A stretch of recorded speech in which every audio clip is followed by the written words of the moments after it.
పూర్తి నేస్తాలైన శ్రీరుద్ర వారి మట్టి గణేశ విగ్రహాలు ఇప్పుడు అన్ని రత్నదీప్ స్టోర్స్ లో లభ్యం. త్వరపడండి.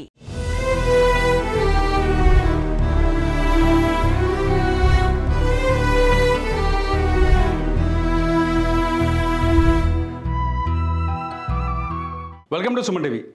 జిట్టా మరణించారు అంటే తట్టుకోలేకపోతుంది మనసు. ఎందుకంటే తెలంగాణ ఉద్యమానికి ఏ రాజకీయ నాయకుడైనా తెలంగాణ ఉద్యమం కోసం చాలామంది కంట్రిబ్యూట్ చేశారు, ప్రాణార్పణ చేశారు. జిట్టా తన ఆస్తుల్ని తర్పణంగా ఇచ్చాడు తెలంగాణకి. జిట్టా మరణం నిజంగా తెలంగాణ సమాజానికి తీరని లోటు అనే చెప్పాలి. జిట్టాను దగ్గరగా చూసిన వాళ్ళు ఎంతమంది ఉన్నారో తెలియదు, కానీ జిట్టా బాలకృష్ణారెడ్డి గురించి మన తెలంగాణలో ఉన్న అన్ని రాజకీయ పార్టీలకు చాలా స్పష్టంగా తెలుసు. జిట్టా రాజకీయంగా ఎదగడం కోసం కావచ్చు, రాజకీయంగా ముందుకెళ్ళడం కోసం అనేక ప్రయత్నాలు చేశాడు. కానీ అన్ని పార్టీలు జిట్టా బాలకృష్ణారెడ్డికి వెన్నుపోటు పొడిచాయి. అన్ని పార్టీలు, అధికారం అనుభవించిన పార్టీ, ఇప్పుడు అధికారంలో ఉన్న పార్టీ, లేకపోతే అధికారం కోసం పోరాడుతున్న పార్టీ, ఢిల్లీలో అధికారంలో ఉన్న పార్టీ, అన్ని పార్టీలు జిట్టాకి న్యాయం చేయలేకపోయాయి. జిట్టా బాలకృష్ణారెడ్డి భువనగిరి శాసనసభ నియోజకవర్గం నుంచి మొత్తం తెలంగాణ దృష్టిని ఆకర్షించేలా తెలంగాణ ఉద్యమంలో పనిచేశాడు. తెలంగాణ ధూమ్ధామ్ అనే కాన్సెప్ట్, వంటా వార్పు అనే కాన్సెప్ట్ పుట్టింది జిట్టా బాలకృష్ణారెడ్డి దగ్గర నుంచే. నిజాం కాలేజీలో ఏర్పాటు చేసిన ధూమ్ధామ్ అనేది తెలంగాణ ఉద్యమాన్ని ఊహించని ఉరుకులు పరుగులు పెట్టించింది, ఊహించని విధంగా ఉవ్వెత్తున ఎగిసిపడేలా చేసింది. అటువంటి జిట్టా ఇవాళ ఎవరికీ కాకుండా కనుమరుగయ్యాడు, ప్రాణాలు కోల్పోయాడు. జిట్టా బాలకృష్ణారెడ్డి ఒక్క పదవి కూడా అనుభవించలేడు. అనేక సార్లు తన ఆస్తుల్ని అమ్మి ఉద్యమానికి ఖర్చు పెట్టాడు. జిట్టా ఎంతో గొప్పగా బతికిన వ్యక్తి. జిట్టా ఎన్నో ఉన్నత భావాలు కలిగిన వ్యక్తి. జిట్టా బాలకృష్ణారెడ్డి అడిగితే సాయం చేయలేనిది లేదు. భువనగిరి నియోజకవర్గంలో ప్రజలకి ఒక్కసారి వెళ్ళి పలకరించండి. ప్రతి ఊరికి ఇప్పటికే ఫ్లోరైడ్తో భువనగిరి నియోజకవర్గంలో అనేక గ్రామాల్లో ఫ్లోరైడ్ వాటర్ ఉంది, తాగడానికి వీల్లేని వాటర్ ఉంది. ప్రతి గ్రామంలో జిట్టా మొట్టమొదటి వ్యక్తి వాటర్ ఫిల్టర్స్ ఏర్పాటు చేసిన వ్యక్తి. అటువంటి జిట్టా ఇవాళ కనిపించకుండా పోయాడు. జిట్టా బాలకృష్ణారెడ్డికి ఏ పార్టీ మద్దతు ఇవ్వలే. వాళ్ళ రాజకీయ సమీకరణలు, వాళ్ళ రాజకీయ అవసరాలు, వాళ్ళ రాజకీయ వ్యూహాలకు తగ్గట్టుగా వెళ్ళినాయి తప్ప జిట్టా లాంటి ఒక ప్రజానాయకుడిని పైకి తీసుకురావాలని ఏ పార్టీ భావించలే. టీఆర్ఎస్ పార్టీ తెలంగాణ రాష్ట్ర సమితి ఏర్పాటులో జిట్టా కీలకమైన వ్యక్తి. కానీ కొంతకాలం, కనీసం తెలంగాణ రాష్ట్రం ఆవిర్భవించే వరకు కూడా పార్టీలో ఉండలేకపోయాడు జిట్టా. ఎందుకు ఉండలేకపోయాడు?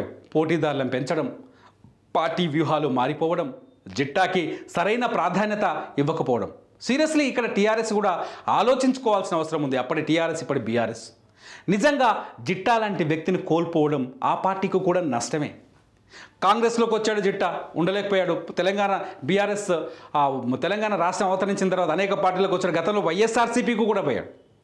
ప్రత్యేక రాష్ట్రం అవతరించక ముందు వైఎస్ఆర్సీపీలో కూడా పనిచేశాడు జిట్టా.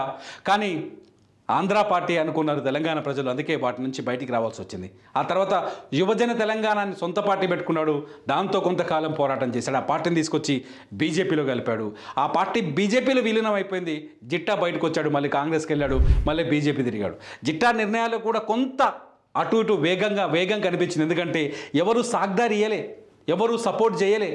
తను ఎవరి కోసమైతే త్యాగం చేశాడో, తను ఎవరి కోసమైతే డబ్బులు ఖర్చు పెట్టాడో, దాన్ని ఎవరి కోసమైతే తన ఆస్తులు కరిగించాడో వాళ్ళెవరూ జిట్టాని పట్టించుకోలే. జిట్టా ఇవాళ ఒక తెలంగాణ ఉద్యమ చరిత్రలో ఉండాల్సిన ఆయన పేరు, సువర్ణాక్షరాలతో కనిపించాల్సిన ఆయన పేరు ఇవాళ కనుమరుగైపోయింది, చీకట్లోకి వెళ్ళిపోయింది. నిజంగా జిట్టా మరణం ఎవరికో, తెలంగాణకు మాత్రమే కాదు, భువనగిరి ప్రజలకు మాత్రం తీవ్రమైన లోటు. జిట్టా ఒకప్పుడు భువనగిరికి ఎవరు మంచి నాయకుడు అంటే ఎలిమినేటి మాధవరెడ్డి పేరు వచ్చేది. ఎందుకంటే నేను ఒక భువనగిరి బిడ్డనే, అందుకని చెప్తున్నా. ఎలిమినేటి మాధవరెడ్డి పేరు వచ్చేది.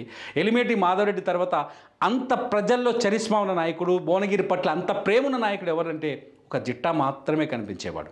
మిగతా వాళ్ళంతా అధికారాన్నో రాజకీయాన్నో వాళ్ళు అనుకొని వాళ్ళకి కావాల్సింది చేసుకొని పోతున్నారు తప్ప భువనగిరి మీద ప్రేమ ఉన్న వాళ్ళు ఎవరు లేరు. మాధవరెడ్డి తర్వాత భువనగిరి నియోజకవర్గం మీద ప్రేమ ఉన్న వాళ్ళు పెద్దగా ఎవరు కనిపించలేదు. నిజం చెప్పాలంటే ఆ తర్వాత కనిపించిన నాకు తెలిసిన ఒక జర్నలిస్ట్గా నేను దగ్గరగా చూసిన వ్యక్తిని జిట్టా ఒక్కడే భువనగిరి మీద ప్రేమను ఒలకవేసిన వ్యక్తి. ప్రతి గ్రామంలో జిట్టాకి ఫాలోవర్స్ ఉంటారు, ప్రతి గ్రామంలో జిట్టా అభిమానులు ఉంటారు. కానీ రాజకీయంగా జిట్టాకి ఎవరి మద్దతు దక్కలేదు.